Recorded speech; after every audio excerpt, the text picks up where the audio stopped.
సరదాగా నేను మా డాడీ ఇద్దరం అలా తిరగడం అలవాటు. కానీ మా ఇద్దరితో పాటుగా ఈ రోజు కొత్త జంటను కూడా యాడ్ చేసుకున్నాము. దాంతో పాటు ఎక్స్ట్రా బోనస్ గా ఇంకో ఇద్దరు అన్నయ్యలు కూడా యాడ్ చేసుకున్నాం. మేము అందరం కలిసి ఒక పార్క్ వెళ్ళిపోయాము. నా కాస్ట్యూమ్ లో కొన్ని వీడియోస్ అండ్ ఫొటోస్ తీసుకోవడం కోసం వాళ్ళందరినీ కూడా తీసుకొని వెళ్ళిపోతుండే నేను. మా డాడీ మాత్రం వాళ్ళ కొడుకులను అలా కూర్చోబెట్టుకొని జీవితంలో జరిగిన ఎన్నో స్టోరీస్ ని అలా ఎక్స్ప్లెయినింగ్ చేస్తూ ఉంటాడు. అందరిదే ఒక ప్రపంచం అయితే వీళ్ళిద్దరిదే ఒక ప్రపంచం అయిపోయింది. మా మమ్మీ డాడీ మాత్రం బీభత్సమైన కామెడీలు చేస్తూ ఉన్నారు. మీరు కూడా చూసేసేయండి.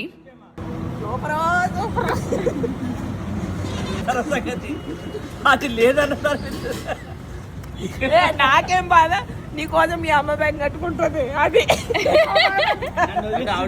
మ్యాటర్ ఏంటంటే మా మమ్మీని నన్ను వదిలేసి మా డాడీ బ్యాంకాక్ వెళ్దామని రెడీ అయిపోయాడు. ఏ ముహూర్తాన్ని అనుకున్నాడో తెలియదు కానీ ఎన్నిసార్లు క్యాన్సిల్ అవుతూ వస్తున్నాయో ఫ్లైట్ టికెట్స్ తో సహా. అందుకనే మా మమ్మీ అంతలా హ్యాపీ ఫీల్ అయిపోతూ ఉంది. ఇంకా మా అన్నయ్య వదిన కూడా వచ్చారు కాబట్టి అలా డాబాకి తీసుకెళ్లిపోయాము. అదేంటో అర్థం కాదు, మా మమ్మీ మాత్రం ఎప్పుడు చూసినా బయటికి వెళ్ళినప్పుడు వెజ్ ఆర్డర్ చేయాల్సి వస్తుంది. నాకు మా డాడీకి మాత్రం రోజులతో సంబంధమే ఉండదు. మేమైతే నాన్ వెజ్ ఎప్పుడైనా తింటూ ఉంటాము. ఢాబాస్ లో అండా bhurji is my favourite curry. నాకు డైలీ ఇచ్చినా కూడా నేను తింటూనే ఉంటాను. ఎంత మంది ఇలా ఆనియన్స్ ని ఇష్టంగా తింటారు. ఇంత తింటాను కాబట్టి అంత కోపం వస్తుంది.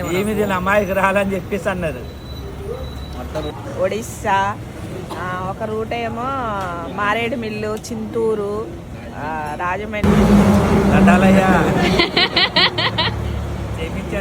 మా డాడీ ఇలా చేయడానికి రీజన్ ఏంటంటే మా మమ్మీ వాళ్ళ ఇంట్లో మా మమ్మీని చిన్న పిల్ల ఏం తెలీదు అనుకుంటారంట. కానీ మా మమ్మీ ఇలా పేర్లన్నీ చదువుతూ ఈ రూట్ ఇలా వెళ్తుంది, ఆ రూట్ అలా వెళ్తుంది అంటే మా నాన్న చూసారా ఎలా యాక్టింగ్ చేస్తున్నాడో.